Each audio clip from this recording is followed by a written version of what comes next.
Welcome, don't forget to subscribe and turn on notifications before moving on to the story. If you're ready, let's get started. The planet looked dead from orbit, gray, cold, and utterly uninviting. Perfect, thought Doctor Elias Corrin as his shuttle shuddered through the dusty atmosphere. Dead worlds didn't complain, didn't demand funding reports, and most importantly, didn't talk back. The same couldn't be said for his research supervisor. He adjusted the autopilot, staring out at the barren expanse of Tier 9. Once, this had been the shining jewel of the Lithari colonies, a civilization that danced between biology and technology until both became indistinguishable. Now it was just another scar on humanity's record, a former contact zone, as the textbooks politely called it. Elias preferred simpler terms. "We blew them up," he muttered, watching static flicker over the scanner. "And now I get to pick up the bones. Yay, science." The shuttle touched down with a mechanical sigh. The air outside shimmered faintly, charged with lingering energy. Elias stepped out in his exosuit, boots sinking into metallic dust that glittered like crushed stars. "Note to self," he said into his recorder, "Tier 9, still creepy, still dusty, still not a good vacation spot." The ruins loomed around him, vast skeletal towers bent at impossible angles. The architecture defied human logic, organic curves fused with crystalline edges, like the world couldn't decide whether it wanted to grow or be built. As he walked deeper into the ruins, his sensors picked up weak power signatures, pulsing in rhythmic intervals. "Almost like a heartbeat, probably just residual current," he said out loud. "Definitely not haunted, definitely not the beginning of a horror hollow." The words echoed off the stone. He immediately regretted speaking. He activated a small drone, a spherical bot with an attitude problem. It floated ahead, scanning the structures and projecting faint holographic outlines. "You're reading anything, Pip." The bot chirped, then displayed a flashing red warning. "LIFEFORM detected." Elias frowned. No, that's impossible. The Lithari went extinct centuries ago." The bot beeped twice. "Recommend immediate retreat." Elias snorted. "Oh, sure, you'd love that, wouldn't you? You get to charge back at the ship while I file the report." He switched his scanner to manual. The reading was faint but real, something small moving between collapsed walls. Probably just a rodent, an alien rat. Maybe they evolved sarcasm too. He followed the signal, weaving through fallen arches and broken glass that still hummed with residual energy. The air grew heavier, thicker, as if the ruins themselves were holding their breath. Then he heard it, a sound too deliberate to be random, a quiet, trembling voice. "Don't move." Elias froze. The voice was young, uncertain, but not afraid enough to be a hallucination. Slowly, he turned his head. Between two slabs of shattered metal stood a child, thin, wide-eyed, and holding what looked suspiciously like a weapon made from a repurposed energy cell. "Whoa there," Elias said, raising his hands. "Friendly archaeologist, not edible." The boy tilted his head. His skin glowed faintly blue under the weak light, and his hair, silver, almost translucent, floated as if caught in invisible wind.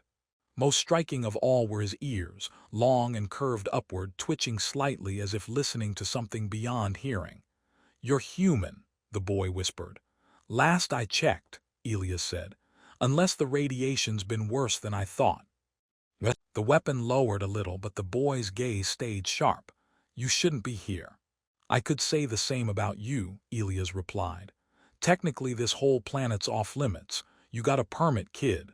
The boy blinked. "A permit?" "Yeah, paperwork, bureaucracy, no, thought so." He sighed, muttering, "Even aliens hate admin." Then more gently he added, "What's your name?" The boy hesitated before answering. "Lur." "Lur," Elias repeated. "Nice to meet you." "I'm Elias. I study old things. Buildings, tech, sometimes sandwiches if they've been left out long enough." Lur frowned. "You joke too much." "It's a coping mechanism," Elias said. "Try spending your career talking to dust."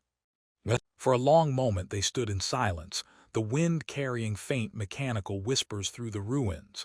Then Lur spoke again, his voice softer now. "My mother wants to meet you, human."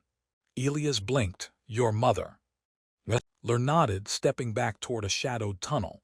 "She's been waiting for you." The words hit him like static through his helmet. Waiting for him. That was absurd.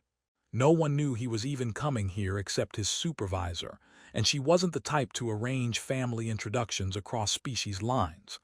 "Okay," Elias said slowly. "Well, that's nice of her. I didn't bring flowers, but maybe I can offer a carbon sample." Lur didn't laugh. His expression remained unreadable, ancient somehow despite the childlike face. "She said you'd come," the boy whispered. "That you'd listen." Elias rubbed the back of his neck. "Look, kid, I don't know who your mom is, but I really—" The ground beneath him pulsed. Not shook, pulsed like something alive shifting deep below. His suit sensors lit up in a cascade of warnings: bioelectric readings, seismic instability, oxygen fluctuations. The ruins weren't dead. They were reacting.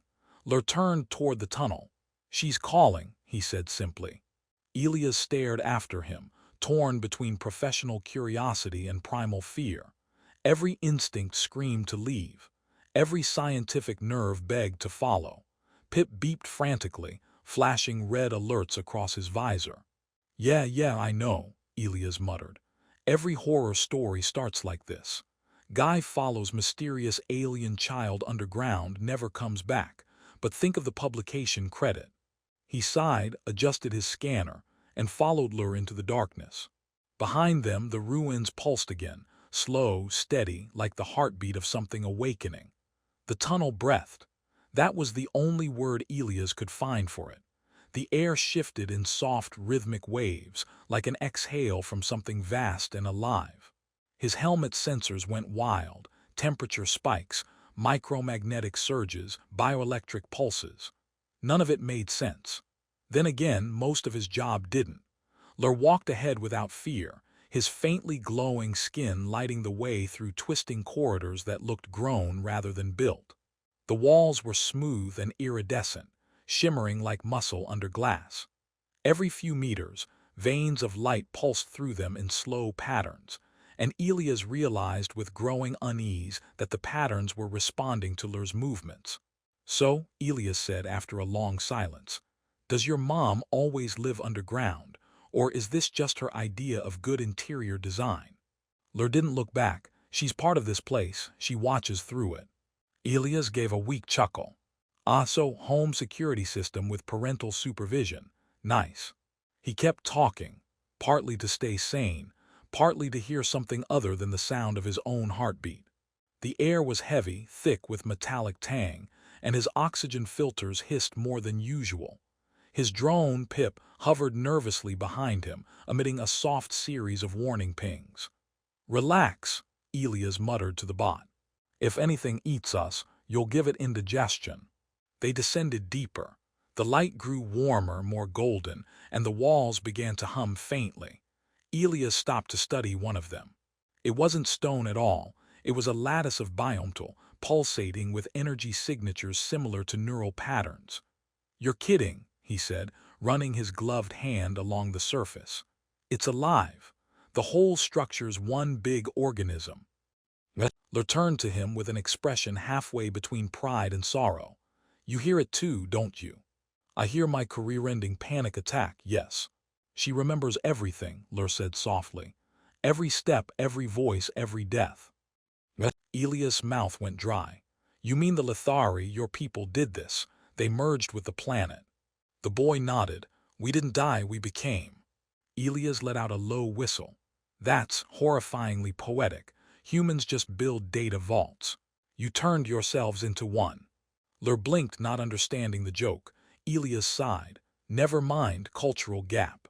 They passed through a chamber where the floor rippled underfoot, forming gentle mounds like something breathing beneath the surface. Tiny luminescent insects drifted in the air, leaving trails of light that twisted into brief, ghostly shapes, faces, maybe, or memories trying to reform. Elias pretended not to notice. "Nice ambience," he said. "If you ever rent this place out, call it. the bioluminescent B&B, you'll make a fortune with weird tourists. Lur's lips twitched almost a smile. You talk too much. Occupational hazard, Elias said. Silence makes me nervous, so does glowing architecture. At one point, the tunnel narrowed until Elias had to crouch to pass. The walls pressed close, warm to the touch, almost pulsing with a heartbeat of their own. His suit's diagnostics blared an alert. Elevated CO2, fluctuating M field, rising humidity. He could feel the vibration in his bones. Lur, he said carefully, are we walking inside something's digestive tract? No. Please say that again, but more convincingly. Lur glanced back, expression unreadable. You are strange, human. I get that a lot. When they emerged into a wider space, Elias had to stop to take it all in. The cavern was vast, stretching beyond the limits of his helmet lights. Towers of translucent crystal rose from the floor like frozen lightning, and liquid light flowed between them in thin streams, cascading into pools that glowed with soft azure radiance. Elias activated his recorder. Note: central substructure displays bioreactive architecture, possible evidence of planetary neural matrix. Also, I'm starting to think I'm inside a brain, which is fine, totally fine. Pip chirped. Don't you start judging me too, Elias muttered. Lur walked to the edge of a glowing pool and knelt, dipping his fingers into the light. Ripples spread across the surface, and strange symbols flickered beneath the glow, shifting patterns like DNA sequences rearranging themselves. She knows you're here now, Lur said quietly. Oh good, Elias replied, because I was worried I might surprise her, wouldn't want to sneak up on a telepathic planet mom. Lur looked up, and for the first time Elias saw something ancient in the boy's eyes, something far older than his small frame suggested. She's been waiting a long time. The floor shuddered gently, like a sigh. All around them, the light in the crystals began to pulse in sync, slow and rhythmic. Elias felt the vibration in his teeth. His instruments spiked again, energy levels off the charts, gravitational fluctuations, neural interference. He backed up a step. Lur buddy, just checking. Meeting your mom doesn't involve being disassembled at the atomic level, does it? Lur tilted his head. Not if she likes you. Great, fantastic.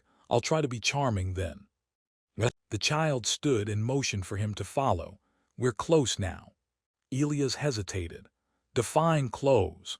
Because if by close you mean about to be digested by planetary consciousness, I'd like to renegotiate. Lur ignored him and walked onward. The glow grew brighter as they advanced, until Elias' visor dimmed automatically to compensate. The tunnel ahead opened into what looked like a vast dome, its ceiling lost in darkness, its floor covered in rippling pools of light. In the center of it all, something rose, a mass of tendrils, fluid and graceful, weaving together into a shape vaguely humanoid. The light coalesced around it, solidifying into skin, hair, and long, curved ears. A woman's outline formed, elegant and strange as though carved from the living essence of the world itself. Elias stopped breathing. Even through the visor he could feel her gaze. Ah, he whispered, so that's Mom. Lur nodded solemnly, yes. The woman's voice filled the air, not sound but vibration, resonating through his bones. Welcome, human. Elias, very much out of his depth, cleared his throat. Hi, sorry I didn't call ahead. The kid invited me. Lovely place you have here. A pulse of light passed through the chamber like amusement. You came, as promised. Right, Elias said, promised. Definitely remember that promise I made to an alien planet I've never met. Yep. Lur turned to him, smiling faintly for the first time. She's glad you're here. Elias tried to smile back, though his knees disagreed. Well, tell her the feeling's mutual, sort of. The chamber pulsed again, brighter now, and the woman's form solidified completely. Her golden eyes met his, ancient and knowing. Now, Elias Corin, the voice said gently, let us talk about what humanity forgot. He swallowed hard, managing a weak laugh. Of course, but can we start with something easier, like coffee? The air trembled with what might have been laughter, soft and endless, as the living world leaned closer to listen. Elias had faced a lot of intimidating figures in his career: university deans, funding board members, one very angry customs officer on Mars. But none of them compared to the experience of standing before a sentient alien planet shaped like a woman. Her presence filled the chamber, radiating through the floor and into his bones. The glow that outlined her form flickered between soft gold and deep green, like sunrise through water. Her expression was calm, almost amused, as if studying a curious but slightly disappointing pet. Elias took a cautious step forward. "So, Enya, right? Lur's mom. Or, technically everyone's mom." A ripple of light swept through the walls. "I am what remains of the Lithari, the heart of Tair 9, the memory of all who were." "Right," Elias said, adjusting the recorder on his wrist. "So, group consciousness, fascinating. Terrifying. Probably violates at least 7 interplanetary safety regulations." Lur stood beside him, his small face lit by the ambient glow. "She remembers your kind," he said quietly. "That's never a good opening line," Elias muttered. "Usually comes right before something explodes." The woman's eyes, if they could be called that, focused on him. "Your people came with fire. They saw the Lithari as resource, not kin. They took what they wanted, then they left silence behind." Elias rubbed the back of his neck. "Yeah, well, we humans have a terrible habit of redecorating other people's homes without asking. I'd apologize on behalf of the species, but we'd be here all day." Her voice resonated with something that might have been curiosity. "You joke to hide fear." "Absolutely," Elias said. "Also to prevent fainting." "So far it's working." Enya tilted her head, her luminous hair flowing like liquid light. "Do you know why I called you here, Elias Corin?" He blinked. "Because your son invited me." She smiled, a small, knowing curve of light. "Because you listen." That gave him pause. I try to. It's kind of in the job description. Archaeologists, you know, we dig up the past literally." Elias floated in light. Not metaphorical light, but the very literal, full sensory, possibly violating several laws of physics kind of light. He felt no gravity, no weight, only the hum of existence vibrating through him like he was a tuning fork being played by the universe itself. "This is fine," he said to no one in particular. "I'm just casually being uploaded into the cosmic cloud. Happens all the time." Lur's laughter echoed faintly beside him. The boy appeared to drift effortlessly, his silver hair rippling like starlight underwater. "You're funny when you're afraid," he said. "I'm not afraid," Elias lied. "I'm just profoundly alert." Enya's voice surrounded them, gentle, infinite. "You stand within the memory lattice, Elias Corin. This is where the Lithari keep what they could not carry." "Ah," Elias said. "So it's your version of the cloud backup. Good to know your people believed in redundancy." The space around him shimmered, forming landscapes that seemed half real, half dream. He saw fragments of cities rebuilding themselves in reverse, shattered towers knitting together, laughter echoing over alien skies. The air, or whatever passed for it, was thick with bioluminescent motes that pulsed to the rhythm of unseen music. "This is the possible future," Enya said. "The one that could be, if the wounds of the past are not repeated."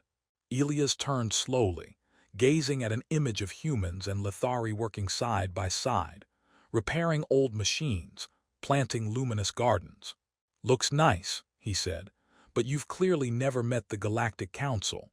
They'd turn this into a mining colony before lunch." Lur frowned. "You speak as if your kind cannot change." "Because I've met us," Elias replied. "We can barely agree on pizza toppings, let alone interspecies ethics." Enya's laughter rippled through the light. "And yet you came here, alone, to understand what was lost." "That's because I'm bad at saying no to mysterious ruins and questionable funding offers," Elias said. "Also because I thought this would involve more rocks and fewer existential conversations." The luminous patterns shifted, forming images of human faces, ships, and entire worlds bound together by invisible threads of energy. Enya's tone grew quieter. You carry more than curiosity, Elias. You carry guilt. He hesitated. Maybe. Humanity's collective guilt anyway. I'm just the poor idiot stuck feeling it firsthand. That is why you were chosen. Elias blinked. Wait, chosen. You mean this wasn't random cosmic misfortune? No accident. The blood that once showed mercy carries resonance still. Through you, the cycle may change.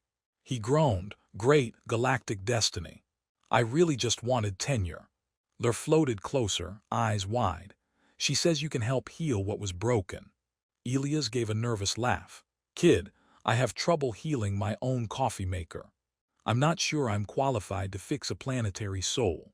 Enya's voice grew softer, more personal. Do you believe forgiveness is weakness? He swallowed. No, I just think it's complicated. People are messy. We say sorry, and then do it all over again. Then learn with us. The light pulsed around him again, and for a moment he saw himself walking among the Lithari, teaching, learning, laughing. The image felt impossibly real. He blinked. Wait, you're serious. You want me to stay here, like permanently? I mean, I didn't even pack snacks. Lur smiled. She means to share memory. You will not die, you will understand. Oh, good. A consciousness merger.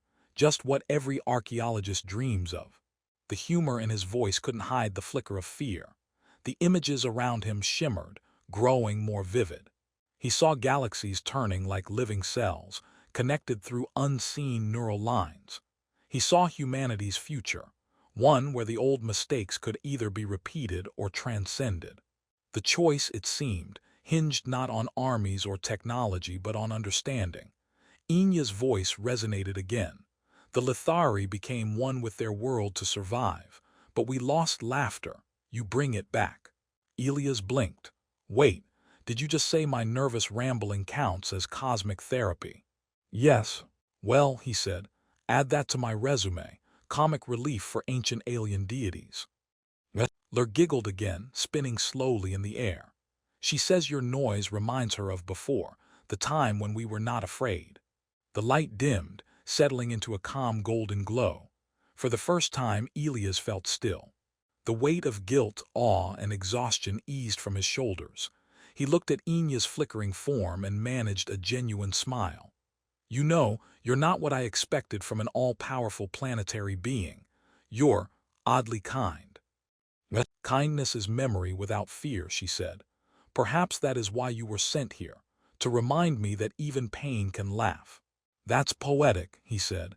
Can I quote you in my research paper? She didn't answer in words. Instead, the light around him condensed, forming a sphere in his hands, small, warm, pulsing with soft energy. Take this with you, Enya said, a seed of our world. It will remember what you saw. It will wait until humanity is ready to listen. Elias stared at the sphere. Wow, no pressure, huh? Just me and the fate of interspecies relations. Lur floated closer, his tone quiet. You'll come back, won't you? Elias hesitated, then smiled. If I can, assuming your mom doesn't revoke my visitor pass. Enya's laughter filled the chamber one last time, soft and vast. Go, Elias Corin. Tell your people we are not gone. Tell them mercy still breathes. The light began to fade, and gravity returned, pulling him gently back toward his body. His feet touched solid ground again, the hum of the living tunnels returning like a familiar melody. He looked down at the glowing seed in his gloved hand, still warm, still alive. Right, he said quietly. No big deal, just carrying a planet's hopes in my pocket. Pip the drone, reactivated with a chirp. Elias glanced at it and sighed. You missed the part where I almost became one with an alien biosphere. Typical. He turned to where Lur had stood, but the boy was already fading, light trailing like mist. Tell her I'll do my best, Elias said softly. I already did, Lur replied. She said you'll try to make her laugh again. Elias smiled. Then maybe there's hope for us after all. The chamber pulsed once more, like a heartbeat bidding farewell, and then went still.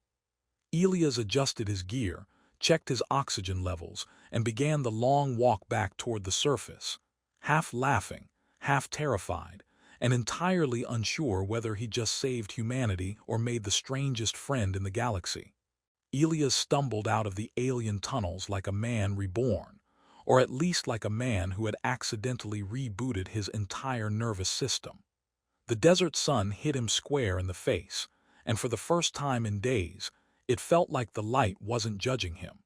"Well," he muttered, shielding his eyes. "Still alive. Didn't merge with a planet, didn't explode. I'd call that a win." Pip whirred beside him, scanning the horizon. "Warning," the drone chirped.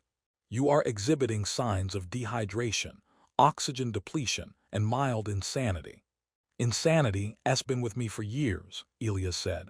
"But thanks for your concern, Toaster." He began the long trek back toward his base camp, the alien seed pulsing faintly in his hand. Every few steps, it gave a soft hum, like it was breathing, or maybe laughing quietly at him. By the time the human recovery ship found him 2 days later, he'd composed at least 6 different explanations for what had happened, 5 of which made him sound less like a lunatic. He used the 6th one anyway. "So," said the officer who greeted him, "you're telling me the ruins talked to you." "They sang, actually," Elias said, sipping the worst rehydration drink in the galaxy. "And one of them told a joke."